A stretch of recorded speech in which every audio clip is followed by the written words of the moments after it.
वालेकुम स्टूडेंट्स, उम्मीद है आप सब खैरियत से होंगे। तो आज chapter number 18 class 10th physics का हमारा सेकंड लेक्चर है।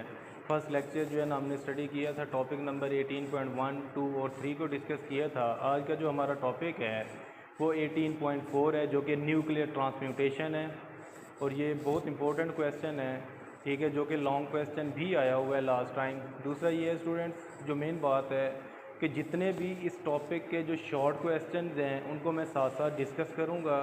और दूसरा जो है ना, वीडियो की जो डिस्क्रिप्शन सेक्शन होता है उसके अंदर आपको सारे क्वेश्चन जो है ना वो लिखे हुए मिल जाएंगे। तो वहाँ से आपने सारे शॉर्ट क्वेश्चन, लॉन्ग क्वेश्चन जो भी है वो डिटेल्ड वहाँ पे क्वेश्चन लिख दिए जाएंगे, वहाँ से देख लीजिएगा। तो अभी हम चलते हैं आज के लेक्चर की तरफ कि आज का जो हमारा टॉपिक है वो है न्यूक्लियर ट्रांसम्यूटेशन, कि what is the nuclear transmutation.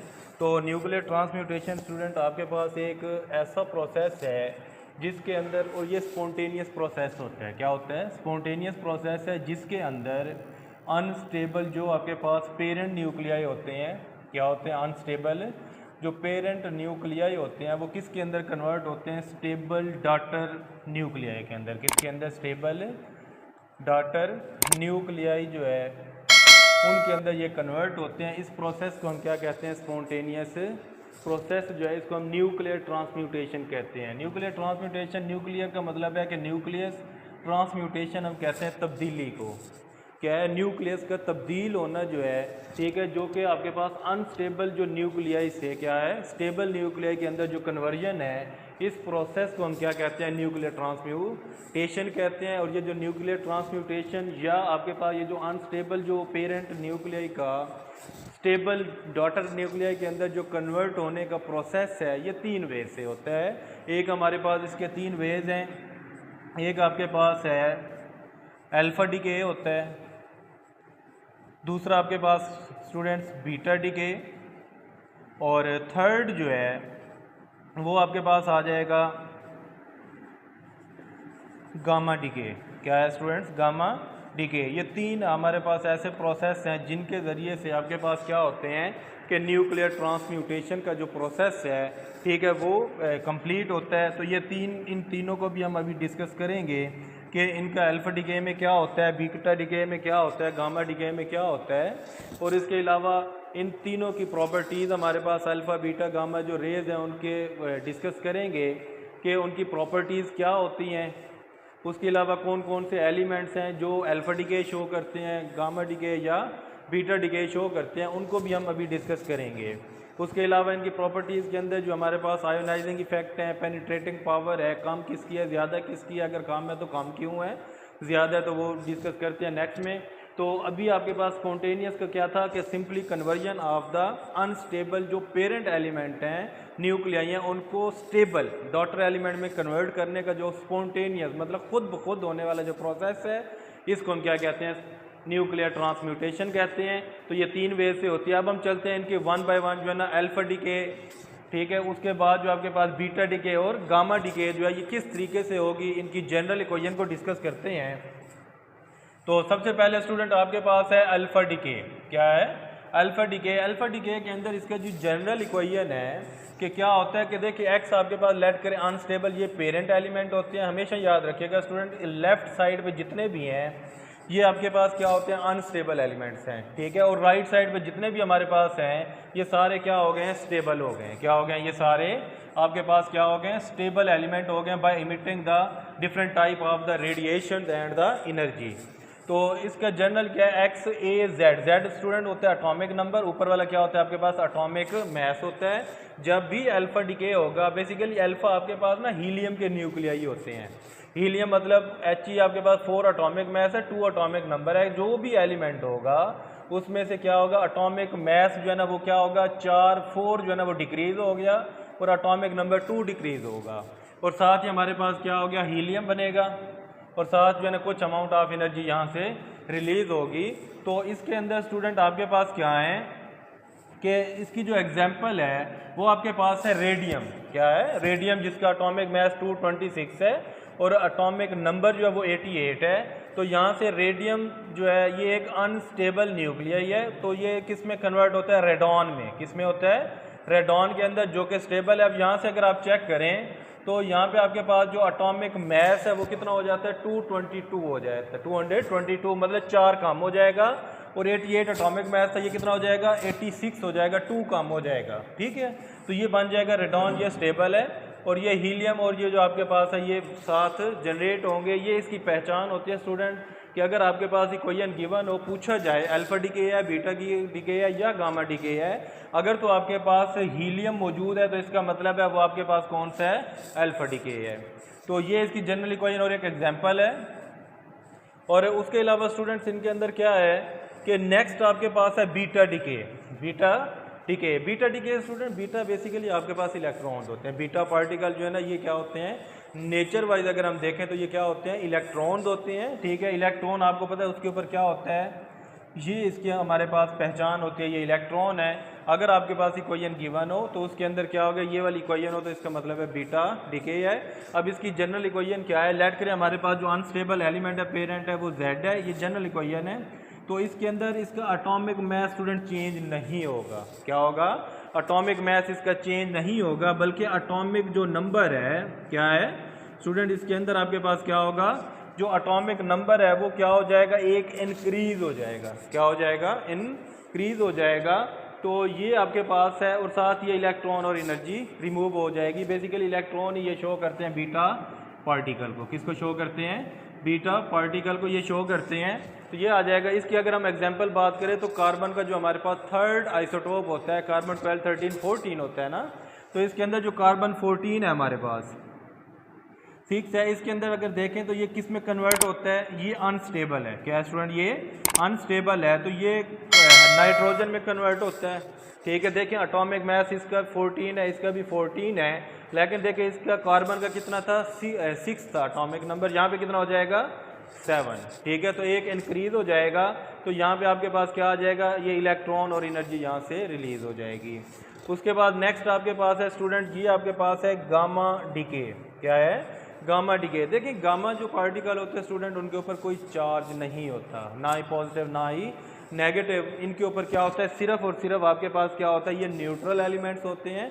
ठीक है, जो कि मूव करते हैं, ये फोटॉन्स वगैरह होते हैं। इसके अंदर आपके पास ये जो स्टार लगा हुआ नज़र आ रहा है स्टूडेंट, ये होता है कि आपके पास एक्साइटेड स्टेट के अंदर अनस्टेबल है। ठीक है, और यहाँ से जस्ट यहाँ से जो है ना एनर्जी और गामा पार्टिकल रिलीज हो जाएंगे, तो ये जो अनस्टेबिलिटी है वो क्या हो जाएगी, ख़त्म हो जाएगी। फॉर एग्जांपल इसकी एग्जांपल है कोबाल्ट। क्या है, कोबाल्ट। एटॉमिक नंबर इसका कितना है 27 और एटॉमिक मास 60 है। यहाँ से देखें same atomic number atomic mass है, जस्ट इससे अंदर जो एक्स्ट्रा अमाउंट ऑफ जो एनर्जी थी जो कि अनस्टेबिलिटी की वजह थी, ठीक है, वो क्या हो जाएगी, यहाँ से ये आपके पास गामा पार्टिकल में गामा रेज जो है ना वो यहाँ से रिलीज हो जाएंगी और कुछ एनर्जी भी यहाँ से रिलीज हो जाएगी। तो ये आपके पास थी 3। और ये बहुत इंपॉर्टेंट लॉन्ग क्वेश्चन है जो कि लास्ट टाइम बोर्ड में आया हुआ है कि न्यूक्लियर ट्रांसम्यूटेशन क्या है, इन तीनों के ऊपर सिर्फ यहाँ से लेके यहाँ तक जो है ना ये लॉन्ग क्वेश्चन है। उसके बाद स्टूडेंट्स आगे आ जाएं। नेक्स्ट हम अब इनकी डिस्कस करेंगे प्रॉपर्टीज़, क्योंकि हमारे पास अल्फ़ा बीटा गामा रेज वगैरह यहाँ से डिके जब होता है वहाँ से ये निकलती हैं। जब ये यहाँ से निकलती हैं तो यहाँ से क्या होता है, फिर आपके पास जो है ना 3 टाइप्स ऑफ रेज निकलती हैं। अब इन तीनों की हमने क्या करनी है, करैक्टरिस्टिक वाइज चेक कर लेते हैं कि आपके पास क्या है। फर्स्ट जो करैक्टरिस्टिक है इनकी हमने देखनी है नेचर क्या है। सबसे पहले स्टूडेंट ये अल्फ़ा पार्टिकल्स हैं। क्या है स्टूडेंट, ये अल्फ़ा पार्टिकल्स हैं। अल्फ़ा पार्टिकल्स में क्या होते हैं, मैंने अभी आपको डिस्कस भी किया था, ये हीलियम के न्यूक्लियाई हैं। क्या है, ये हीलियम के न्यूक्लियाई हैं फर्स्ट। सेकंड वन ये है कि ये आपके पास अल्फ़ा डीके कौन से एलिमेंट शो करेंगे, उसके अंदर ये है कि ऐसे आपके पास एलिमेंट जिनका एटॉमिक प्रोटॉन और जो नंबर ऑफ न्यूट्रॉन क्या है वो ज़्यादा हों। फॉर एग्जांपल जिस तरह हमने अभी डिस्कस किया था रेडॉन, रेडियम। ठीक है, रेडियम का काफ़ी हाई उसका क्या है प्रोटॉन और न्यूट्रॉन है। ठीक है, तो इस वजह से क्या है आपके पास अल्फ़ा डीके शो करेंगे। उसके बाद है सेकंड वाला आपके पास है ये बीटा पार्टिकल्स के हवाले से है। बीटा पार्टिकल्स में क्या होता है, आपको पता है ये क्या होता है, हाई एनर्जी इलेक्ट्रॉन्स हैं। अभी हमने डिस्कस किया था कि ये क्या होते हैं, हाई एनर्जी इलेक्ट्रॉन है। और बीटा आपके पास डीके तब होता है कि अगर आपके पास ऐसे एलिमेंट्स मौजूद हो जिनके अंदर नंबर ऑफ न्यूट्रॉन जो है वो प्रोटॉन से ज़्यादा हों। ठीक है, फॉर एग्जांपल जिस तरह भी हमने एग्जांपल इसकी डिस्कस की थी कार्बन 6 और 14, अगर इसके अंदर आप बात करें तो इसके अंदर 8 नंबर ऑफ न्यूट्रॉन्स हैं। कि नंबर ऑफ न्यूट्रॉन क्या है, एक्सेस अमाउंट में है, इसलिए यहाँ पे क्या होगा, ये बीटा डिके शो करते हैं। थर्ड आपके पास है कि ये जो आपके पास क्या है, गामा पार्टिकल्स हैं, क्या है, गामा पार्टिकल्स जो हैं, गामा पार्टिकल बेसिकली आपके पास क्या होता है, ये हाई एनर्जी फोटॉन्स होते हैं। क्या होते हैं, मतलब फोटोन क्या होते हैं, ये एनर्जी पैकेट्स होते हैं जो कि हम इन द फॉर्म ऑफ, जब एटॉमिक स्ट्रक्चर वगैरह की बात हो तो तब हम ये डिस्कस करते हैं। तो ये है। उसके बाद सेकंड आपकी जो प्रॉपर्टी है स्टूडेंट वो ये है कि आयोनाइजिंग इफेक्ट क्या होता है, या इसमें सबसे पहले तो आयोनाइजेशन क्या होती है। देखिए आयोनाइजेशन होती है किसी भी एलिमेंट का आयन्स के अंदर कन्वर्ट होना, वो पॉजिटिव हो सकता है, नेगेटिव हो सकता है, ठीक है, किसी उसको कन्वर्जन जो होती है उसको हम क्या कहते हैं, आयोनाइजेशन कहते हैं। और इन जो आपके पास अल्फा बीटा गामा पार्टिकल हैं, इनका जो कन्वर्जिंग पावर होती है, आयोनाइजिंग जो पावर होती है ना, उसको हम क्या कहते हैं, आयोनाइजिंग इफेक्ट कहते हैं। अगर हम तीनों की बात करें स्टूडेंट, सबसे ज़्यादा, ठीक है, जो लार्ज आयोनाइजिंग इफेक्ट है वो आपके पास अल्फा पार्टिकल के।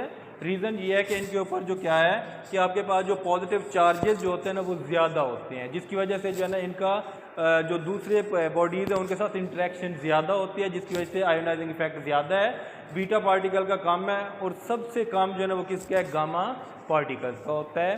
तो ये था इनका आयोनाइजिंग इफेक्ट के हवाले से कंपैरिजन, इसका ज़्यादा क्यों होता है, इनका कम क्यों होता है। उसके बाद जो थर्ड प्रॉपर्टी है स्टूडेंट इनकी, वो है penetrating power. Student penetrating power क्या होती है, पेनिट्रेशन का मतलब होता है कि किसी भी सरफेस के अंदर से पास आउट हो जाना। क्या हो जाना, फॉर एग्जांपल जिस तरह देखिए हम क्या करते हैं, लाइट होती है ना, बैटरी जो हम टॉर्च यूज़ करते हैं घरों में, अगर हम उसका पेज कोई लें, उसके अंदर से लाइट पास करें तो उसमें से लाइट क्या हो जाती है, गुजर जाती है। तो ये जो गुजरने की सलाहियत है इसको हम क्या कहते हैं, ये ही आपके पास पेनिट्रेटिंग पावर होती है, और प्रोसेस होता है पेनिट्रेशन। तो अगर हम इसके अंदर बात करें, तीनों का कंपैरिजन करें, अल्फा बीटा और गामा पार्टिकल का, तो इसके अंदर सबसे ज़्यादा जो आपके पास पेनिट्रेटिंग पावर होती है स्टूडेंट वो किसकी होती है, आपके पास सबसे ज़्यादा गामा पार्टिकल की होती है। किसकी होती है, लार्ज आपके पास आयो, इसकी क्या है, जो पेनिट्रेशन पावर है वो किसकी है, सिर्फ गामा पार्टिकल की है। इसकी रीज़न ये है क्योंकि ये जो है ना दूसरे बॉडीज़ के, इसके ऊपर चार्ज वगैरह कोई नहीं होता, दूसरे बॉडीज़ के साथ इंटरेक्ट नहीं करती और ज़्यादा दूर तक ये जाती है। अगर हम इनके कंपैरिजन चेक करें, अल्फा पार्टिकल की क्या होती है, कम होती है, सबसे कम होती है क्योंकि पॉजिटिव चार्ज ज़्यादा है, आयोनाइजिंग ज़्यादा होती है, जिसकी अगर आयोनाइजेशन ज़्यादा होगी तो आगे गुजरने की सलाहियत उतनी ही कम हो जाती है। तो ये आपके पास है। सेम इसका ऐसे कह लें कि आपके पास जिस तरह कोई बंदा होता है ना, कहीं पे जा रहा होता है, उसके कोई दोस्त रास्ते में जानने वाले रहते हैं तो वो उनको मिलता जुलता जाता है तो उसको टाइम लग जाता है, और वो थोड़ी देर तक जाएगा, और उसके बाद ज़्यादा देर लग जाएगी। उसके बाद जिस कोई ऐसा बंदा है उसको कोई जानने वाला ही नहीं है, बस वो सुबह चलता ही जा रहा है, ठीक है, तो वो क्या है, दूर तक जाएगा। सेम यही फैक्ट होता है कि अगर जो पॉजिटिव पार्टिकल हैं, अल्फा पार्टिकल पॉजिटिव चार्ज होता है, दूसरे सब्सटेंसेस के साथ इंटरेक्शन होती है, इसकी इंटरेक्शन नहीं होती। अगर हम एयर के अंदर इनकी पेनिट्रेटिंग पावर चेक करें तो सिर्फ अल्फा पार्टिकल फ्यू सेंटीमीटर जो है ना एयर के अंदर ये जाते हैं, कुछ सेंटीमीटर तक जाएंगे। उसके बाद अगर बीटा पार्टिकल बात करें, ये मीटर में जाते हैं, कुछ सेवरल मीटर जा सकते हैं। और सबसे ज़्यादा गामा पार्टिकल जो है ये आपके पास 100 मीटर्स तक जो है ना एयर के अंदर जा सकते हैं। तो स्टूडेंट ये था आज का हमारा टॉपिक, जिसके अंदर हमने क्या किया है, ये डिस्कस किया है न्यूक्लियर ट्रांसम्यूटेशन क्या होती है, उसके बाद इसकी रीज़न कैसे कैसे ये हो सकता है, process alpha beta gamma DK, ठीक है, और उसके बाद जो है ना नेचुरल प्रॉपर्टीज़ हमने तीनों को कंपैरिजन किया, किसकी ज़्यादा होती है किसकी कम होती है। तो ये आज जो है ना हमारा ये बहुत इंपॉर्टेंट टॉपिक है, इसको आप लोगों ने ध्यान से वीडियो को देखना है बार, ठीक है, और कंसंट्रेशन से देखना है वीडियो को। अगर आप स्किप करेंगे दरमियान से तो ये जो आपके पास जो रिएक्शंस हैं ये आपको समझ नहीं आएंगे, और इनकी प्रैक्टिस कीजिएगा। तो बाकी जो आपको मैंने पहले ही बताया कि जितने भी इसके अंदर short question long question detailed में वो इसके डिस्क्रिप्शन सेक्शन में लिखे होंगे, वो आप देख लीजिएगा। तो आज उम्मीद है आप लोगों को समझ आ जाएगी। तो आज तक इतना ही, थैंक यू, अल्लाह हाफिज़।